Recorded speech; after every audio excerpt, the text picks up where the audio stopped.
Están abajo del agua.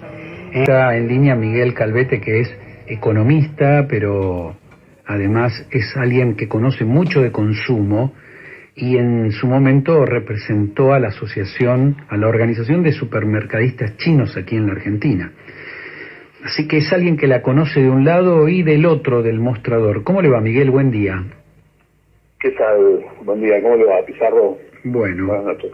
Aquí estamos tratando de entender un poco la situación. Vio que Massa anunció un dólar oficial a 3.50, a los 15 minutos valía 3.65. Entonces lo que le pregunto a usted es qué pasó en los comercios después de las PASO y con esta disparada del dólar. Bueno, en principio ya teníamos desde la semana pasada, sobre todo los mayoristas, que son los grandes distribuidores de los puntos de venta de cercanía, una retracción en las entregas, ¿no? La semana pasada, ya hace prácticamente 2 semanas, hubo una retracción en las entregas, es decir, no hubo desabastecimiento, pero sí hubo una quita de descuentos, es decir, aumentos encubiertos, y una reducción en los volúmenes de entrega. Se sabía que, bueno, el mes de julio y estos primeros 10 días de agosto tuvieron un movimiento de lista de precios muy fuerte, con aumentos que estaban en torno, solamente en agosto, estos 10 primeros días, en torno entre el 2 y el 2,8%, es decir, con una proyección en lo que es productos de primera necesidad de prácticamente entre un 9 y un 11% de aumento. Estamos hablando de alimentos, ¿no? De aquellos productos que son los que mayor rotación tienen. Hay una devaluación programada, la devaluación del dólar oficial, que prácticamente es un dólar que no se utiliza para la construcción o el armado del costo de un producto. Se utiliza lo que es contado con liquidación. El contado con liquidación, sabemos que hasta la semana pasada estaba en torno a los 560 pesos, que obviamente el escenario postelectoral iba a traer aparejado seguramente un reacomodamiento, y bueno, es un poco lo que ocurrió, un poco más acelerado de lo que se esperaba. Y obviamente va a repercutir en los precios de lista, ¿no? Pero Miguel, usted está viendo la película con el espejo retrovisor, digamos, eso ya pasó hoy, o sea, ahora, ¿qué va a pasar hoy con todas estas movidas que hubo ayer con el valor del dólar? ¿El comerciante remarca pensando en que tiene que reponer o mantiene los precios porque si no, no vende, porque los bolsillos no dan para más? No, a ver, hay un valor de reposición que sí o sí se ve afectado porque el comerciante remarca, no puede no remarcar.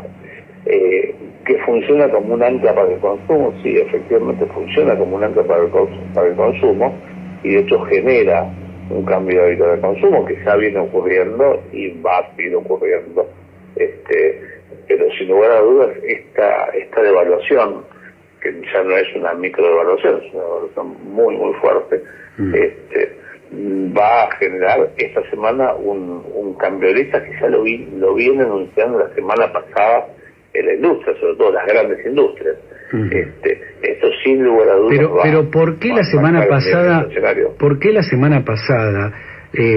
las empresas lácteas o los fabricantes de alimentos, los industrializadores de materia prima alimenticia, ¿por qué anunciaban la semana pasada que los alimentos iban a ser remarcados, iban a aumentar, si nadie sabía que Milei iba a ser el gran ganador y que Massa iba a ser el gran perdedor, si nadie sabía de la devaluación? Porque ya la semana pasada estaban diciendo, ojo, que esta semana va a aumentar.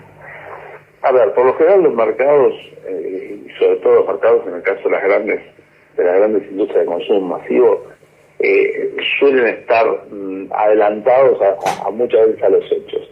Se sabía que ya desde hace más de 2 semanas que hay una inflación contenida en el caso de insumos químicos, en vida, obviamente en el caso de los cereales, en el caso del dólar maíz, hubo productos que incidieron y todavía no se habían trasladado a precios, en gran parte porque eran precios que estaban pisados por el gobierno por una política electoral. De hecho, no se anunció la inflación y se postergó para después de la segunda semana de agosto, ¿no? Para esta semana. Eso ya se olía y se venía a venir prácticamente por casi todas las grandes industrias que habían anunciado cambio de listas o quita de descuentos. Obviamente eso se va a ejecutar esta semana de manera más lenta de lo que se esperaba, pues de hecho en el sector lácteo hablamos de toda la cadena, ¿no? Desde la leche, para hablar de un producto de la principal referencia de consumo masivo, y todos los derivados, se hablaba entre un 2 y un 2,5% la primera semana, y ya estamos hablando de prácticamente un 4% estos primeros 10 días.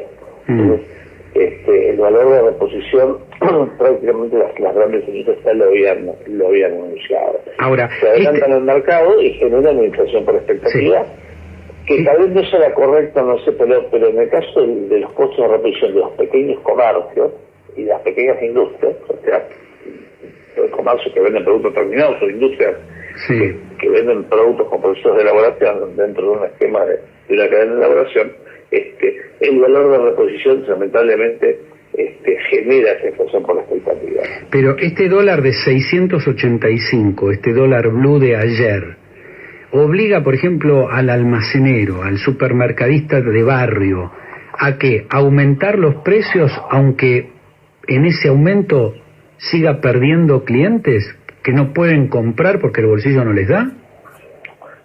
Bueno, no tenemos que hablar de dólar blue, hablemos del dólar con todo, con líquido, que es el dólar que hoy prácticamente no hay ningún producto que se comercialice o se utilice como referencia para la estructura de costos que sea el dólar oficial. Se toma en contado con líquido. Y el contado con líquido obviamente es un dólar similar o más caro que el blue. No, ayer cerró a 653 casi, y el libre a 685. En el día de ayer fue así, pero durante la semana pasada, que venimos analizando todo el proceso, estuvo prácticamente en un parity el dólar blue con el dólar contado con líquido. Pero volviendo al tema sobre lo que usted me preguntaba, Pizarro, necesariamente se va a trasladar a los costos y va a generar, que de hecho ya está generando, una situación de estanflación, es decir, un estancamiento en el consumo o caída en el consumo con inflación. Y en cuanto, si usted le preguntara en cuánto cayeron las ventas en términos generales, ¿usted qué porcentaje me diría? Yo le doy una sola referencia y vuelvo al tema de la leche fluida del sachet, que es la referencia de mayor comercialización, ¿no? Los cigarrillos del kiosco, entre comillas. En el caso de la leche fluida del sachet, tuvo una caída de prácticamente un 3,8% en el último trimestre. Si eso lo proyectamos al resto de subproductos, o sea, subproductos lácteos, productos farináceos, distintos rubros y distintas categorías de productos, la caída está, salvo aquellos productos que reemplazan los productos proteicos, caso de carne, las caídas están en un trimestre entre un 3 y un 7%, depende de qué productos sean. Muy alto, y eso hay indicadores, por ejemplo, que han crecido mucho, caso de lo que es la categoría de desayuno merienda, la categoría snack, que hablan de reemplazo de comidas principales, ¿no? Y esto es o sea que cuando crece la venta de galletitas es porque, digamos, se reemplaza un almuerzo, una cena por galletitas y una infusión, mate cocido. Hoy, exacto, hoy 4 de cada 10 familias de sectores medios a bajos y medios aspiracionales, es decir, lo que es prácticamente, estamos hablando de un 50% de la población, está reemplazando una comida principal por una colación. ahí que vemos que se disparan este tipo de productos, ¿no? O sea, farináceos en todas sus no, esto que usted dice es tremendo. O sea, 4 de cada 10 familias reemplazan una comida, hablamos de almuerzo o cena, por una colación.